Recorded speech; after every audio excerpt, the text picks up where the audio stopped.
How many teens today are sexually active? Ask teens themselves, and most of them are wrong. About 75%. Yeah, I would say about 75. 75, 80? I'd just say 90%. 100, 90. The reality is much different. According to the Centers for Disease Control, the number of 15 to 17-year-olds who have had sexual intercourse has declined dramatically, from 40% in 1995 to 30% today. The statistics say one thing, but the reality is that teens feel pressure to have sex because they think everyone else is.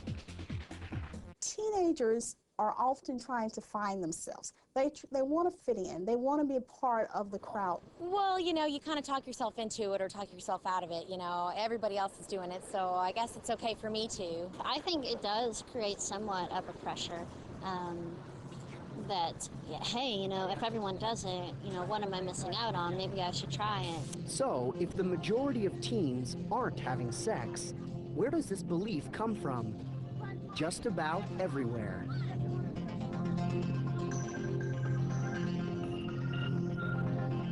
It comes from society and what everyone thinks young people do and, like, the movies. When these kids found out the true statistics, they said they know why the numbers are down, despite the pressure they feel. Kids are getting smarter about it, about having sex when they're younger. And they're saying no. A lot more diseases are out now, and people are being more careful. You don't want to mess up your life with AIDS or unwanted pregnancy. Experts and kids alike say one reason for the decline is fear. Fear of sexually transmitted diseases. And fear of commitment. Some people fear that, like, if you do have sex with this person, that means you guys are, like, together. People just like to have fun and hang out, and I don't think people like getting really committed to people in high school. Experts say another factor is stronger female role models, showing girls how to say no. There's some stronger women, for instance, in the movies and on television that are willing to stand up for their own virtues and their own opinions about things. Girls are starting to watch programs that empower them, that say, hey, it's okay to be free, to respect your body, to respect yourself. We don't just go along with whatever and that we speak our mind more instead of just letting someone else tell us what to do about everything, what to wear, what we should do, who we should hang out with. Sex. The desire to have sex is natural, but the question is, when will you be ready for everything that goes along with it? Yeah, I'm only 16. I don't have the patience right now to raise a child. And, you know, I don't want to get any STDs or AIDS or anything. You know, I don't need my life cut short.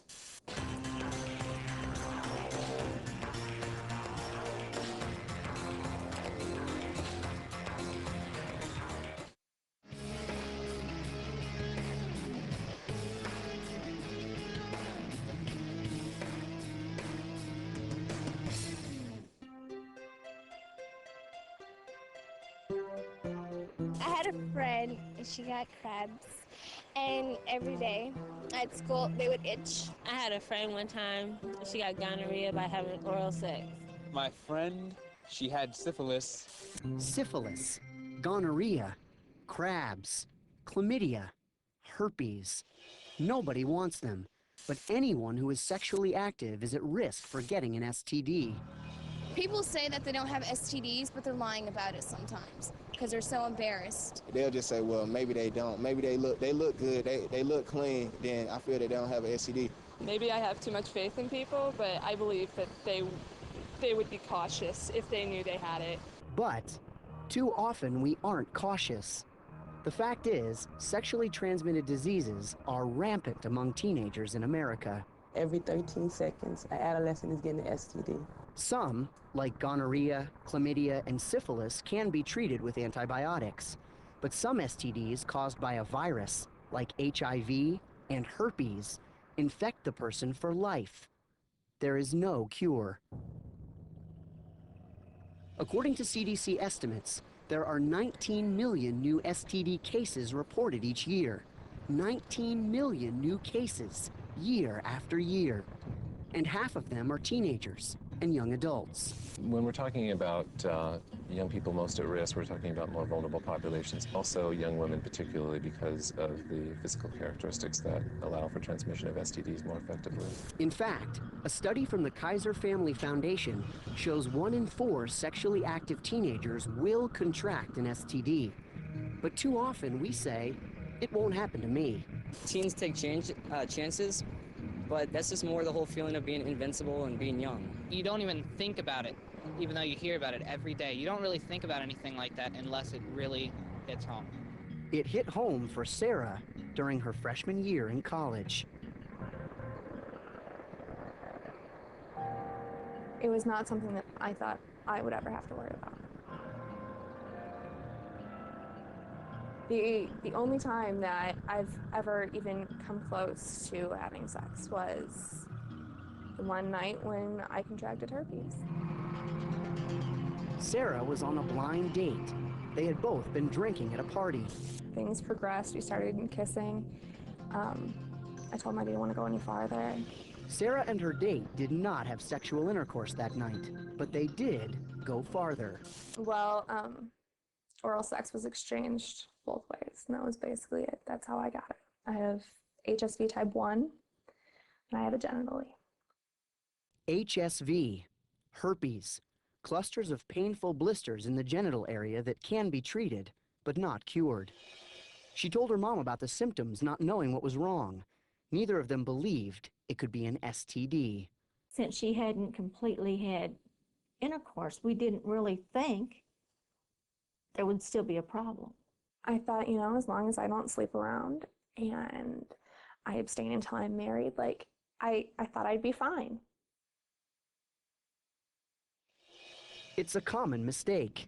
Oral sex on a male with a latex barrier. Is that no risk? No risk. Some risk? To some teenagers, oral sex is safe sex.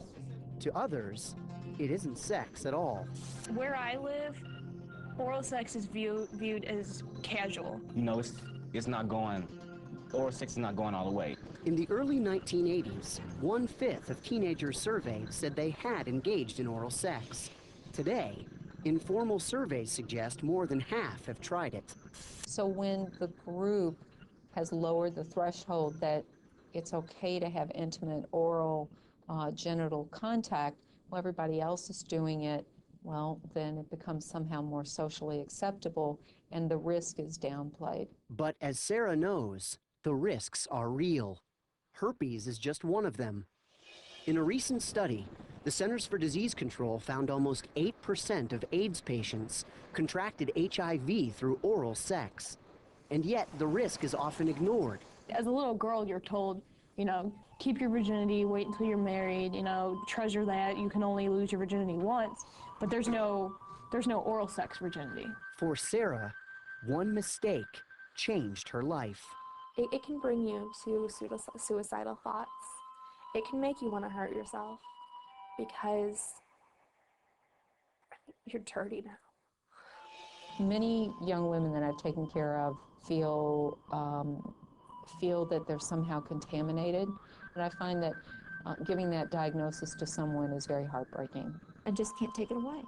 You know, you're always able to put the Band-Aid on the hurt, and it'll go away in a little bit, but I can't put a Band-Aid on this.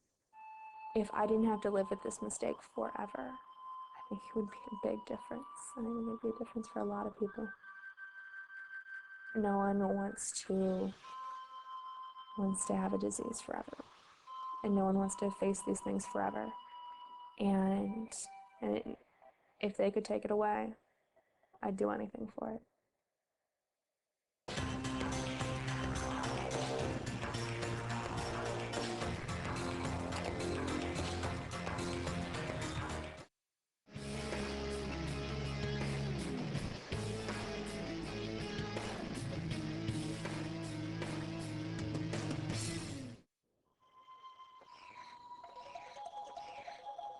Kids know what it is, but they don't think it's going to affect them. I think a lot of teenagers have an invincibility ideal that nothing will affect them. A lot of adolescents still think that it's a gay disease. So a lot of people think that if they're having heterosexual contact or heterosexual sex, that they are not at risk of catching the virus. Most kids my age, they think that HIV is not a serious problem. I'm in AP biology right now. We're actually studying the virus, like what it actually does. And learning about that, you become more aware of the idea of how deadly it really is. Society is still making it a moral issue. And as long as it's a moral issue and it has stereotypes and shame and guilt, then the teenagers are not going to talk about the virus. Not all that long ago, most of the talk about HIV was blame, fear, and anger. They yelled, they chased us, they threatened us. The date, November 17th, 1987. I had no idea that they would react that way. Protesters in a small Midwestern town want to keep 7-year-old Jason Robertson out of a public school classroom because he has the virus that causes AIDS. 10 years later, December 1997, 18-year-old Lawrence Lewis is diagnosed with the same virus, HIV, after having unprotected sex. So what, you didn't use a condom once or twice is kind of the normal way of thinking, but once or twice was what did it. 2 kids, 2 cases of HIV, 10 years apart. One reminds us how deadly the disease can be. The other shows what happens when someone forgets, even once. It was the single worst tragedy of my life. Jason Robertson contracted HIV through a blood transfusion when he was 5. I think it's sad that people isolated him. I think that he needed friends, and people with AIDS need friends. Not as much was known about AIDS when Jason started school in the mid-1980s.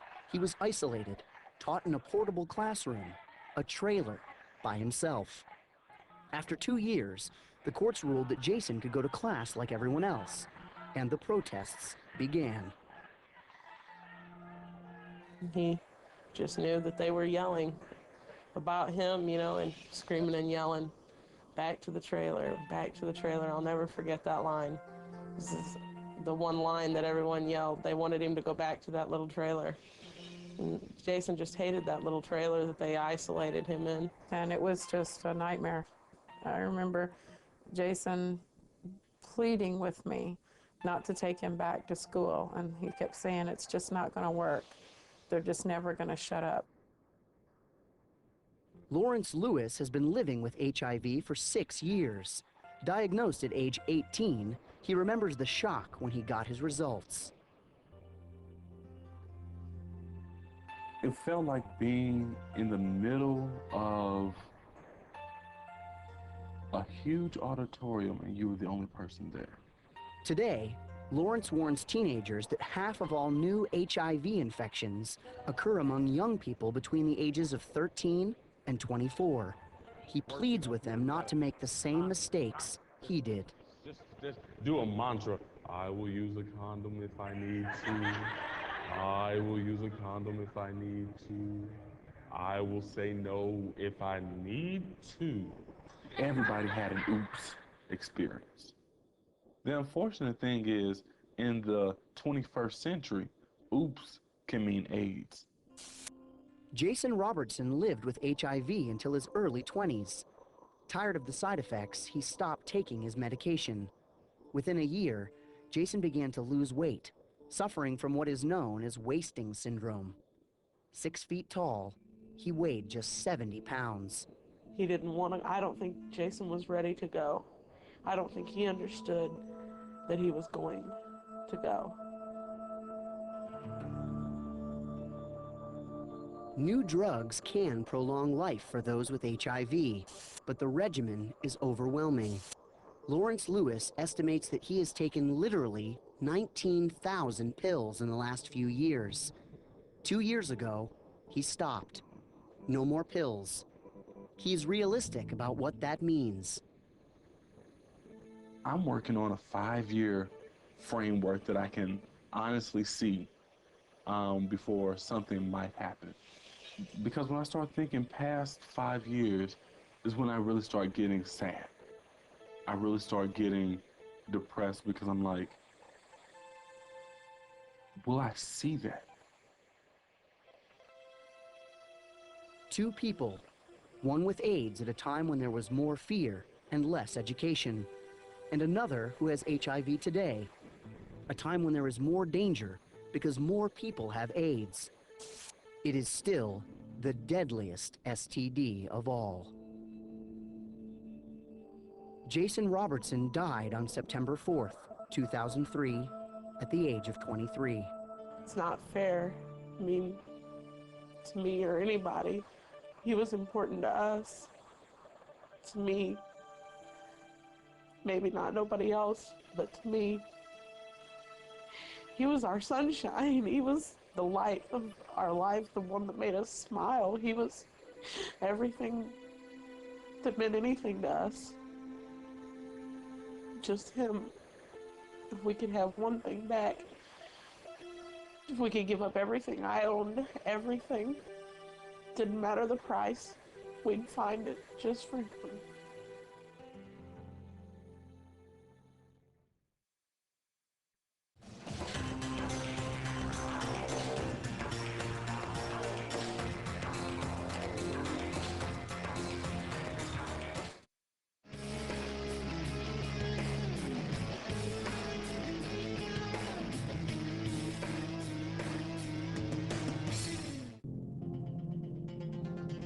"18-year-old Zach and Chelsea have been dating for 4 years, and they haven't had sex. And if I had to worry about, getting pregnant, or what if I got pregnant right now, that would completely change everything that I have ever dreamed and hoped. They don't want to make the mistakes they've seen other people make. Some of them, our age have even had babies, and just their whole life is turned around because of the one, in that one moment or the one mistake that they made. There's so much going on in their lives already. School, sports, friends. Sex is a complication they don't want right now. There's so many more things in high school that are hard. You have school, you have friends, and struggles, and that's just adding something else that you don't need to add. It's hard enough as it is. And it could get even more difficult with a baby. My cousin's barely 13 and she already has a baby. I don't think, she still wants to go out to hang out with her friends, but she can't because she has to be responsible for her baby because the guy left her. Or if a couple breaks up. When you lose that person, it's so easy to become suicidal and become depressed and feel like you're nothing and you're worthless because everything you were was in their eyes, and so now who are you without them? That's one question Zach and Chelsea know the answer to. We kind of come to terms with, who we really are. It's not disguised by the sexual feeling, I guess, that you get, or the intimacy physically. Yeah. Our relationship means a lot more when we know that it's not based on physical aspects, and we can enjoy being with each other without having to have that. For kids, even for some adults, it's easy to confuse sexual desire with love, but they aren't the same. I really, really want to be accepted and loved and cherished, and I think they often mistake the pleasure that comes from the sexuality with the actual feeling of safety and being wanted, loved, and cherished. Not only wanting to be loved, but wanting to feel mature, feel adult. And some kids think sex is the way to accomplish that. We all want to be more mature, and we all want to be seen as older and cooler, especially when you're an adolescent, but it doesn't. And I think it ends up later in life, you realize that it stunted you, and you weren't more mature, you were more immature. I think it's a really immature decision to decide to lose your virginity to make someone else happy. Zach and Chelsea are waiting to have sex until they're mature enough to handle it. And we're all human. We all have that desire, but I don't think it's a matter of wanting to have sex. It's the commitment that we made to not have sex.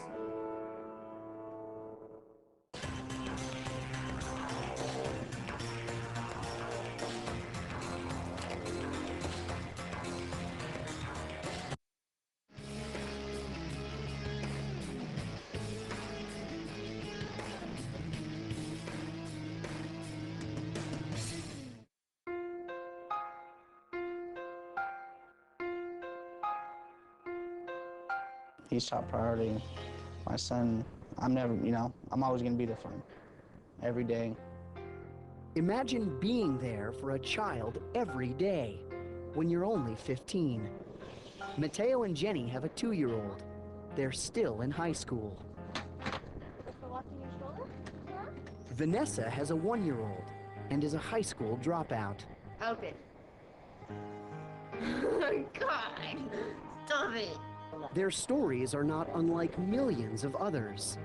Even though the numbers have been going down, according to Child Trends, about 10% of girls between 15 and 20 get pregnant each year. Girls like Samantha. I never imagined myself having a baby, you know what I mean? In her early teens, Samantha wasn't thinking about what could happen if she had sex. She wasn't thinking about her future. I was just too busy partying all the time, you know, doing teenager stuff, you know what I mean? I really didn't think, you know, that this was gonna happen, you know, but it did. And it changed my whole life.